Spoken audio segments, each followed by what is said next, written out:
Masih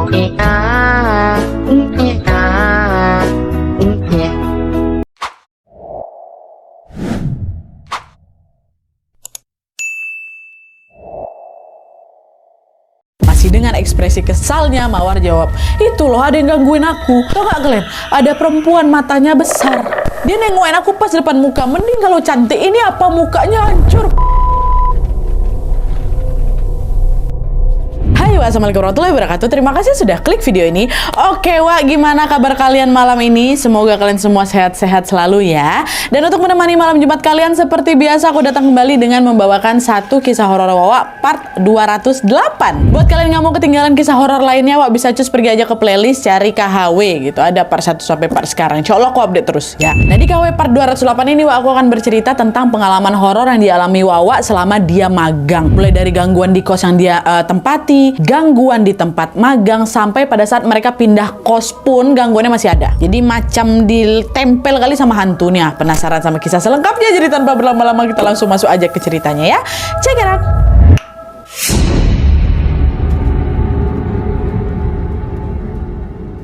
Oke, jadi kisah yang akan aku ceritakan malam ini dikirim sama Wak kita yang bernama Ara dari Jawa Timur. Halo Ara. Nah, jadi Wak, pengalaman horor yang dialami sama Ara ini terjadi pada tahun 2016 ketika dia lagi magang di salah satu stasiun TV lokal di sana. Pada saat itu Ara ini nggak sendirian, ada temannya namanya Dena juga magang di tempat yang sama. Mereka ini magang selama kurang lebih 2 bulan lah gitu. Karena durasinya memang lumayan lama, Wak, mereka berdua pun memutuskan untuk ngekos. Nah, akhirnya pada saat itu Ara sama si Dena pun ngekos lah di salah satu kosan yang memang lokasinya berada di samping tempat magangnya mereka. Mereka sepakat waktu itu ngekos di situ karena harganya murah, Wak, ya. Dan selain itu, tepat di depan kos itu dia ada macam warung gitulah, sehingga memudahkan kami kalau misalnya butuh beli makan sesuatu udah tinggal ke depan itu aja gitu. Tapi, Wak, meskipun memang sudah sepakat nih untuk ngekos di sana, sebenarnya pada saat pertama kali survei ke kos itu, mereka tuh belum sempat melihat langsung ke dalam kondisi kamarnya yang akan mereka tempati itu. Ara sama Dena ini baru tahu bagaimana kondisi kamar mereka tepat di hari ketika mereka pindahan. Jadi waktu survei, oh ada kamar kosong, ada, oke, besok kami pindah ke sana. Nggak ditengok kamar tuh dulu. Nah, di hari mereka pindah itulah baru mereka terkejut waktu nengok kamar yang akan mereka tempati ini ternyata berada di bagian paling ujung belakang kos-kosan itu, dekat gudang kosong. Lokasi kamarnya, Wak, terpisah dari kamar-kamar lain gitu loh. Tahu itu, Ara sama Dena ya jadi nggak nyaman lah dengan kamar kos kayak gitu kan. Tapi ya gara-gara mereka udah nggak ada waktu lagi buat mencari kosan lain, ya mau nggak mau mereka terpaksa lah tetap tinggal di sana. Mungkin karena udah mendadak kali lah kan, nggak sempat nengok kamar, ya setel yakin aja mereka tuh. Itulah imbasnya. Ya udahlah, Wak, toh cuman ngekos 2 bulan, kita betah-betahin aja lah di sini ya, kata si Ara ke si Dena. Iyalah, Wak, udah kan kita berdua katanya. Dah tuh. Nah, keesokan harinya magang mereka pun dimulai, Wak. Meski memang keduanya ini magang di stasiun TV yang sama, Ara sama si Dena ini punya jadwal shift yang berbeda. Si Dena dapat shift pagi, mulai dari jam 7 pagi sampai jam 3 sore, sedangkan si Ara dapat shift yang kedua atau shift malam, dari jam 3 sore sampai jam 10 malam ya. Hari pertama magang berjalan dengan lancar-lancar aja, Wak. Setelah menyelesaikan tugasnya di shift 1, Dena akan shift pagi. Dena pun segera kembali ke kos dan bergantian sama si Ara yang berangkat ke studio untuk melanjutkan atau bertugas di shift kedua. Nah, pada saat si Ara yang shift kedua ini lagi bertugas, Wak, sekitar jam 7 malam Dena nih tiba-tiba datang ke studio, ngos-ngosan dia, Wak. Ngapa kok ngos-ngosan nih, ada apa? Kata si Ara kan. Masih dengan nafas yang naik turun, si Dena bilang, "Wak, aku lari dari kosan ke sini, aku takut di kos," katanya. "Takut kenapa? Emang ada apa?" "Tadi kan waktu aku lagi sholat di kos kan, tiba-tiba ada yang ngetok pintu kamar. Aku selesaikan dulu sholatku, masih juga ngetok pintu. Aku buka lah. Nah, pas aku buka pintu ternyata ada anak kecil cowok, Wak. Ya udah aku biarin aja, aku pikirnya cuma iseng-iseng aja. Pas pintu aku tutup balik, tiba-tiba digebraknya pintu tuh. Apa yang kau takutkan? Biasalah anak-anak itu, mungkin tuh anak ibu kos juga." Itu dia, Wak. Tadinya pun aku mikir, oh ini anak ibu kos ini lagi iseng gitu kan, mungkin ada anak-anak baru di sini. Waktu dia gebrak, aku buka lagi pintu, aku tengok dia ketawa-ketawa lari ke arah lorong, Wak. Ya udahlah, biarin aja lah, paling dia mau main-main di situ. Ara, tolong kau dengar dikit aku ya. Aku baru sadar, Wak, ternyata anak ibu kos tuh semua perempuan, nggak ada cowok dong. Atau anak cowok tadi itu siapa? Tuh makanya aku lari, nah nggak enak perasaan aku nggak mau sendirian di kos," kata si Dena. Ucapan itu pun membuat si Ara terdiam, Wak. Iya po. Dalam hati dia mulai was-was nih, Wak, apa mungkin kosan yang mereka tempati itu angker ya kan? Secara mereka kan cuma asal-asal ambil aja, Wak, kosan tuh. Tapi udahlah, dia coba positive thinking tuh di hari pertama kan. Udahlah tuh. Hari demi hari pun berlalu dan ternyata apa yang dikhawatirkan sama Ara terbukti betul, Wak. kosan yang mereka tempati ini ternyata memang nggak beres, angker memang. Ara sama si Dena nih sering sekali mengalami kejadian janggal di situ. Mulai dari pintu kamar kami tiba-tiba terbuka sendiri, nah dia padahal udah dikunci. Cucian baju kami tiba-tiba bisa pindah di atas lemari, nah sampailah puncaknya adalah kamar mereka ini pernah mendadak bau kotoran manusia. Padahal di dalam kamar kami tuh nggak ada kamar mandi. Jadi kos-kosan mereka tuh kamar mandinya di luar, bukan kamar mandi dalam. Bisa tercium bau pup dalam tuh, pokoknya udah mulai banyak tuh gangguan-gangguannya kan. Nah setelah melewati hari-hari di kosan dengan penuh rasa ketakutan, Dena sama si Ara ini pun akhirnya ditawarin sama kon-konnya untuk tidur di studio aja. Kebetulan waktu itu studio mereka ini juga ramai, adalah memang beberapa anak magang yang lagi lembur dan juga memutuskan buat menginap di situ gitu loh. Di antara teman-teman yang lemburnya ini ada lagi dua kawannya, namanya Mawar sama Sasmita. Mengetahui kalau malam itu di studio akan rame, akhirnya Dena sama si Ara pun setuju lah untuk ya udahlah malam ini kita nginap di studio aja lah yuk Ara, kata si Dena. Yuk lah kata si Ara kan. Udah lah tuh, pada jam 10 malam saat semua aktivitas di studio sudah selesai, mereka pun langsung bersiap untuk tidur. Tapi baru saja mau merebahkan badannya ke kasur, tiba-tiba si Mawar kawannya si Ara ini mendadak mau ke kamar mandi, mau pup, dan FYI juga letak kamar mandinya itu ya di luar studio juga. Akhirnya karena nggak tega si Mawar ini pergi ke kamar itu sendirian, Ara pun segera bangun untuk menemani si Mawar. Karena mungkin udah kebelet kali kan, Mawar ini buru-buru langsung masuk ke kamar mandi, sedangkan Ara menunggu di depan pintu. Setelah beberapa saat berlalu, ternyata Mawar ini nggak kunjung keluar juga. Akhirnya si Ara bilang kan, Mawar masih lama, Mawar aku udah ngantuk kali nih, katanya kan. Masih lama, kata si Mawar, masih lama, masih mulas aku, masih enak-enaknya ini.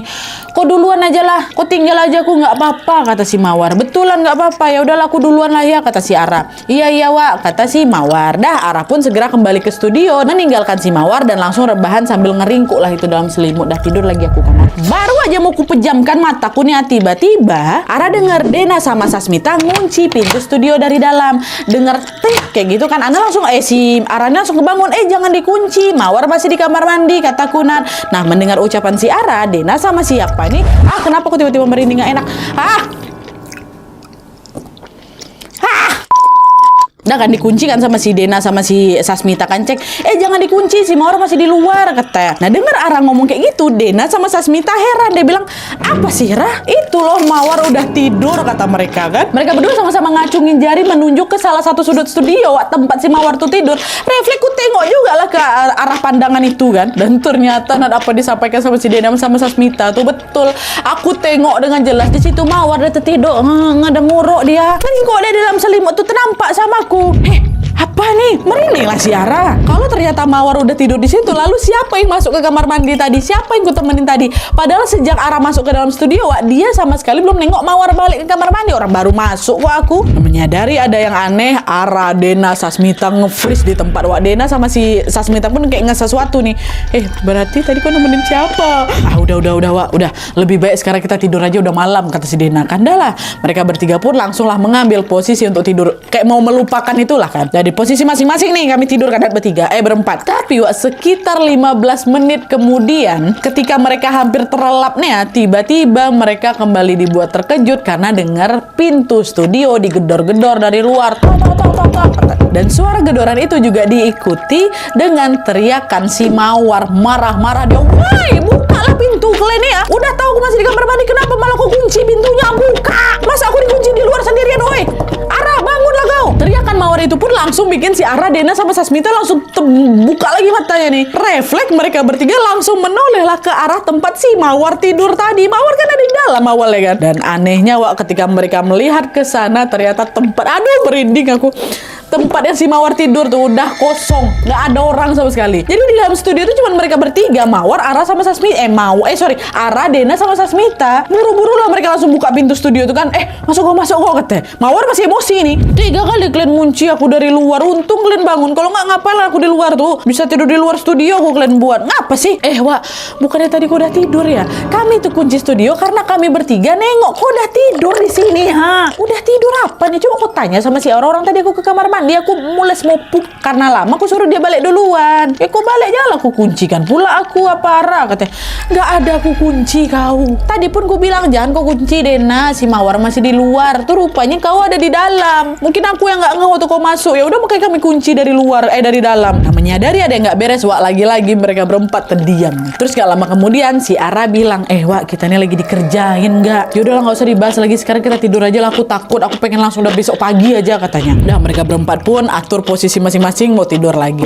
Tapi gangguan yang mereka alami ternyata nggak berhenti di situ aja, Wak. Hanya selang beberapa menit setelah mereka di posisi tidur masing-masing, saat mereka mulai memejamkan mata, lagi-lagi si Ara, Dena, dan Sasmita bertiga nih aja dikejutkan sama suara si Mawar. Berteriak dia marah-marah, kesurupan dia. Enggak, Wak, di situ Mawar bilang apa? Kurang ajar ya, udahlah jangan usil. Kok dari tadi udah aku diemin ya, sekarang makin usil juga. Udah aku ngantuk, katanya jangan ganggu aku, kata si Mawar. Nah, mendengar teriakan si Mawar, Dena bilang, apa sih War? Apa kok lagi marah-marah sama siapa? Siapa yang kurang ajar? Masih dengan ekspresi kesalnya Mawar jawab, itu loh ada yang gangguin aku. Tau gak kalian? Ada perempuan matanya besar.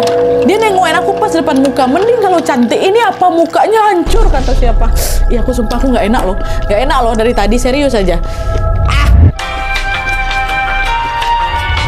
Mukanya hancur, kata si Mawar kan. Mawar ini ternyata IndiHome, Wak. Nah, dari apa yang sudah disampaikan Mawar, ternyata Ara, Dena, Sasmita langsung tahu nih, oh kalau perempuan yang bermata besar yang dimaksud sama si Mawar nih pasti bukan manusia nih, pasti hantu nih. Mawar yang memang dasarnya pemberani ternyata juga nggak takut dengan sosok itu, apalagi dia IndiHome kan. Berbeda dengan si Ara sama si Wawa ini, dia langsung merinding sebadan-badan. Udahlah memang karena itu hantu, ditambah lagi ternyata si Ara ini, Wak, beberapa waktu yang lalu juga sempat melihat sosok perempuan itu. Wak, perempuan yang kau tengok tuh bibirnya sobek ke belakang ya, Wak. Iya, bibirnya kayak gitu sobek sampai telinga. Kau pernah nengok juga? Pernah aku tengok tuh, Wak. Pernah. Aku waktu itu nengok dia di tangga. Cuma waktu itu dia duduk diam, tatapan matanya kosong. Nah kan betul, udah betul dia tuh duduk diam aja di tangga nih, malah kesini pula dia gangguin kita, kata si Mawar. Udahlah kata siapa, Dena. Udah baca doa, lanjut tidur lagi. Ya besok kerja kita, kata siapa nih, kata si Dena. Udahlah tuh akhirnya mereka baca doa. Malam itu kami berempat maksain tidur, walaupun aku tahu pasti nggak ada yang tidur tuh sama sekali, nggak ada yang nyenyak tidurnya, kata si Ara. Gangguan-gangguan horor yang meneror Ara dan teman-teman ini, Wak, masih terus terjadi juga. Hal ini pun akhirnya membuat suasana magang menjadi sangat mencekam. Udahlah di studio kami diganggu, waktu nyampe kos diganggu juga kan. Akhirnya karena memang udah nggak tahan sama semua gangguan ini, Ara sama si Dena pun memutuskan untuk pindah kos. Kebetulan waktu itu ada teman magang mereka namanya Mbak Ajem sama Mbak Leli yang juga ngekos nggak jauh dari studio, Wak. Nah, kosannya Mbak Ajem sama Mbak Leli ini ternyata lebih nyaman gitu. Bentukannya tuh macam rumah, ukurannya besar, terus ibu kosnya juga tinggal di sana. Dan selain itu juga fasilitas kamar kos yang mereka berdua ini lengkap. Ada lemari besar, ada 2 kasur berukuran king size. Akhirnya tanpa pikir panjang, Dena sama si Ara pun sepakat untuk ngekos di situ juga. Dan mereka menempati kamar yang sama Mbak Ajeng sama Mbak Leli. Jadi satu kamar isinya berempat, Wak, ya. Nah, setelah pindah ke kosan baru itu, Dena sama si Ara pun akhirnya bisa tertidur nyenyak. Tidak ada gangguan-gangguan horor seperti di kos-kosan sebelumnya, Wak. Ara dan teman-temannya pun dapat bisa melanjutkan aktivitas magang dengan nyaman. Awalnya tapi ya, karena memang, Wak, setelah beberapa hari tinggal di kosan baru, ada lagi peristiwa menyeramkan di sana. Jadi ceritanya, Wak, waktu itu bertepatan dengan Hari Raya Idul Adha, Ara dan teman-temannya ini kan dapat jatah libur tuh selama beberapa hari lah ya kan. Nah, selama libur itu mereka semua nih baliklah ke rumah masing-masing. Sehingga kos mereka ini dalam keadaan yang kosong. Ini udah di kos yang kedua, Wak, bukan kos lama lagi ya. Nah, pada saat tiba waktunya untuk masuk magang lagi, Ara sama Dena kembali ke kos di waktu yang berbeda, Wak. Ara datang lebih dulu karena dia dapat shift pagi, dan kebetulan waktu itu Ara juga dijadwalkan satu shift sama Mbak Leli, Mbak yang satu kamar sama dia juga tuh loh, Wak. Cuman sayangnya di hari pertama itu Mbak Leli nggak enak badan, alhasil Mbak Leli pun nggak berangkat magang lah ini, dia cuman istirahat di kos-kosan. Jadi pagi itu Ara cuma sendirilah berangkat ke studio. Sebenarnya nggak ada yang aneh, Wak, di hari itu. Meski harus bertugas sendirian di shiftnya, Ara dapat menyelesaikan semua pekerjaannya dengan baik. Tapi pada saat Ara sudah selesai bertugas dan akan kembali ke kos-kosan, di perjalanan pulang itu, Wak, pada saat dia sampai di salah satu gang, entah kenapa mendadak feeling aku nggak enak lah, Nat. Ditambah lagi tiba-tiba si Ara ini ngecium, Wak, ada wangi melati. Pekat kali wangi itu. Ngebatin lakukan, ada apa ini? Udahlah feeling aku nggak enak, tiba-tiba aku cium bau melati lagi kan. Ara sempat diam tuh, Wak. Hingga akhirnya tidak lama kemudian dia teringat sesuatu. Alah, astagfirullahaladzim. Malam Jumat ini, wah. Dan udahlah semoga malam ini aman-aman aja lah, nggak ada apa-apa, kata si Ara. Kan Ara pun mempercepat langkahnya supaya bisa nyampe ke kos-kosan, sampai kos-kosan nih. Nah waktu nyampe di kos-kosan dia nengok Mbak Leli lagi tertidur ngeringkuk lah gitu menghadap ke tembok. Oh Mbak Leli masih tidur, ya udahlah biar aja lah dia istirahat biar cepat sembuh, kan Mbak Leli lagi nggak enak badan kan. Nah Ara pun membiarkan Mbak Leli tetap pada posisinya ya, sampai akhirnya nggak lama kemudian Ara dibuat terkejut karena tiba-tiba aja Mbak Leli ini melompat dari kasur. Astagfirullah Mbak, kenapa nih tiba-tiba melompat? Mbak Leli pun menatap si Ara sambil ngonggosan dan dengan suara terbata-bata Mbak Leli bilang, kau tadi lihat nggak? Kau tadi lihat ada aku kan di situ? Yang kau lihat tadi aku lagi ngapain? Lagi tidur Mbak, kata si Ara. Kan lagi tidur, macam meringkuk Mbak kedinginan karena Mbak lagi sakit kan, ngadap ke tembok Mbak memang tidurnya, kata si Ara. Bukan Ra, bukan itu. Kok nggak lihat ya? Tengok apa nih Mbak? Aku tadi tidur sambil dipeluk sama orang gede berbulu hitam besar kali, aku takut kali Ra. Kok dari tadi aku panggil-panggil tapi kok nggak nyaut, kata si Mbak Leli nih. Astagfirullahaladzim Mbak, orang gede bulu hitam siapa Mbak? Genderuwo. Sumpah aku gak denger tadi kau manggil-manggil aku, dan aku juga ngeliat ya udah kau ngeringkuk aja kayak gitu tidur. Itu aku masih terasa kali. Aduh. Udah. Gak enak perasaan aku, maaf ya kalau bikin kalian gak nyaman, gak enak Wak, serius. Udahlah malam ini kita tidur lampunya hidup aja lah, aku takut ketemu genderuwo tadi, katanya. Udah Mbak jangan lupa baca doa, kata si Ara. Dipeluk genderuwo dia Wak. Sejak kejadian Mbak Leli tidur dipeluk genderuwo itu, entah kenapa dari kos-kosan mereka yang adem ayem aja mulai nih datang gangguan mistis di kos-kosan itu, dan gangguannya juga makin intens. Setiap hari ada aja yang bikin aku sama kawan-kawan kosan tuh ketakutan. Mulai dari lampu di balkon kos-kosan kami itu selalu mati padahal udah diganti lampu berkali-kali, dicek nggak ada apa-apa. Terus ada suara gemeletak dari bawah kasur, ada suara orang berlarian di tangga, sampai suara macam orang lagi lompat-lompat di balkon. Awalnya kami nggak ada yang gubris suara-suara aneh itu, Nat. Kami mengira suara-suara itu berasal dari cucunya ibu kos yang memang sedang asik bermain. Ibu kosnya juga punya cucu. Tapi lama-kelamaan suara itu juga bikin ganggu. Sampai pernah tuh aku terbangun lah ini kan jam 1 malam, kata si Ara. Dan akhirnya Ara pun sadar bahwa suara berisik itu bukan berasal dari cucunya ibu kos, melainkan dari mereka-mereka yang tidak kasat mata, dari hantu. Kenapa Ara bisa ngeduga kayak gitu, Nadia?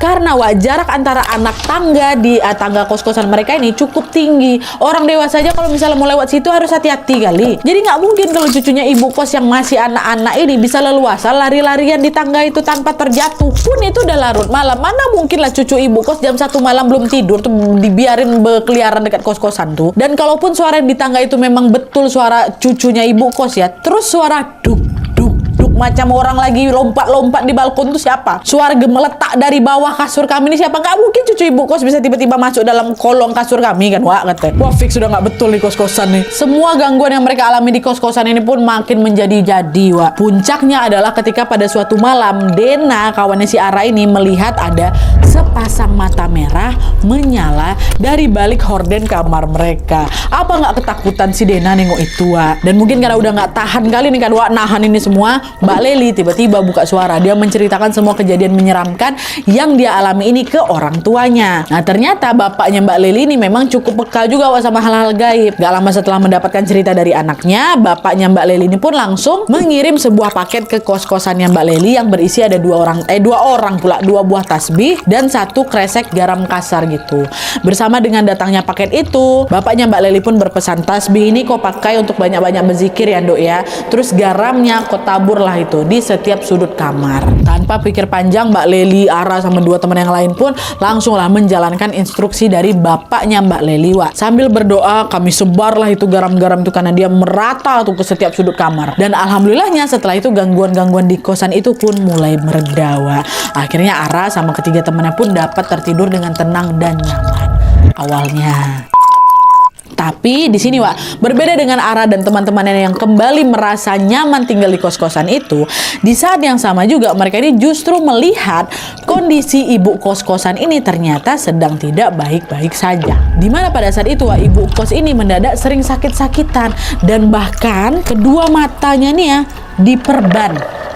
Diperban. Karena keheranan dengan kondisi ibu kos yang mendadak ngedrop ini, pada suatu hari si Ara ini pernah lah nanya sama si Mbok yang biasa bersih-bersih kosan itu. Ara nanya, apa Mbok? Itu ibu sakit apa ya Mbok? Kok matanya sampai diperban? Si Mbok juga nggak tahu, Dok. Tapi katanya mata ibu tuh diperban karena Berdarah. Oh, berdarah.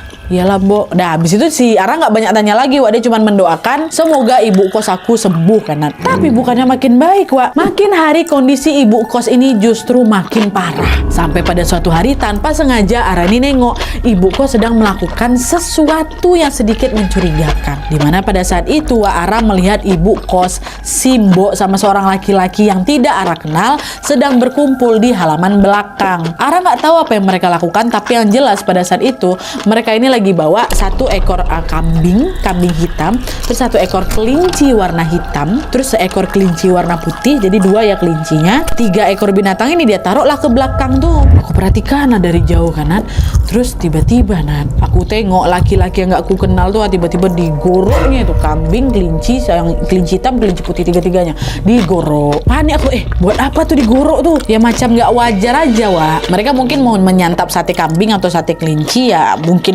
aja gitu kan. Cuman kok kayak nggak enak gitu perasaan aku. Mana lagi ditambah ibu kos-kosan aku tiba-tiba diperban matanya. Tapi dengan melihat kejadian itu, Wak, si Ara memilih untuk menyimpan hal janggal itu sendirian sampai akhirnya masa magang pun selesai. Karena magang sudah selesai, otomatis Ara dan teman-temannya nggak lagi ngekos di sana lah ya kan. Mereka semua bersiap-siap packing dan kembali ke rumah masing-masing. Tapi anehnya di sini pada saat itu, Wak, ayahnya Ara, bapaknya Ara ini entah kenapa menyuruh si Ara, udah nak kok balik aja, udah kok nggak usah beresin apa-apa. Semua barang-barangmu yang ada di kos kau tinggalkan aja, nggak usah kau bawa pulang. Kos-kosanmu tuh kotor tanda kutip ya maksudnya. Ayah nggak mau rumah kita juga ikutan kotor, kata si ayah. Meski aku agak keheranan, ya udahlah aku turutin aja lah perintah bapakku dibanding aku nggak boleh masuk rumah dia. Pun juga itu di sepanjang perjalanan pulang, Wak, Ara sama ayahnya juga nggak saling bicara. Ayah ini cuman kebanyakan diem tapi sambil komad-kamit baca doa gitu. Dan sesampainya di rumah, ayah pun langsung menyuruh Ara untuk mandi besar. Lagi-lagi aku pun nurut-nurut aja tanpa banyak bertanya.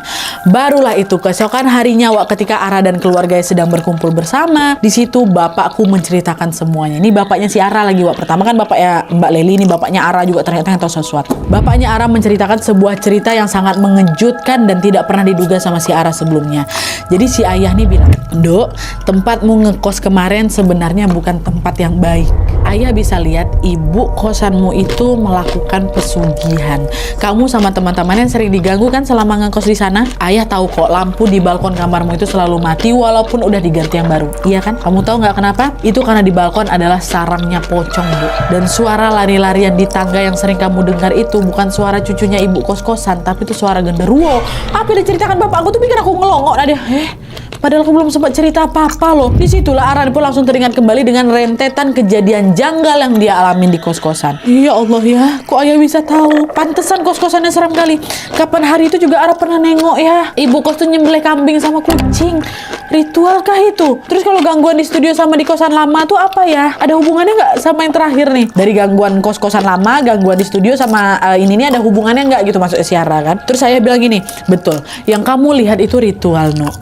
No pula, do. Nah, kalau misalnya gangguan yang ada di studio sama di kos lama kamu itu murni karena penghuninya suka jahil aja. Beda, do, dengan gangguan yang ada di kos baru ini. Kalau yang di kos baru ini semua terjadi karena ulah si ibu kos yang sudah punya pesugihan, kata bapaknya Ara kayak gitu.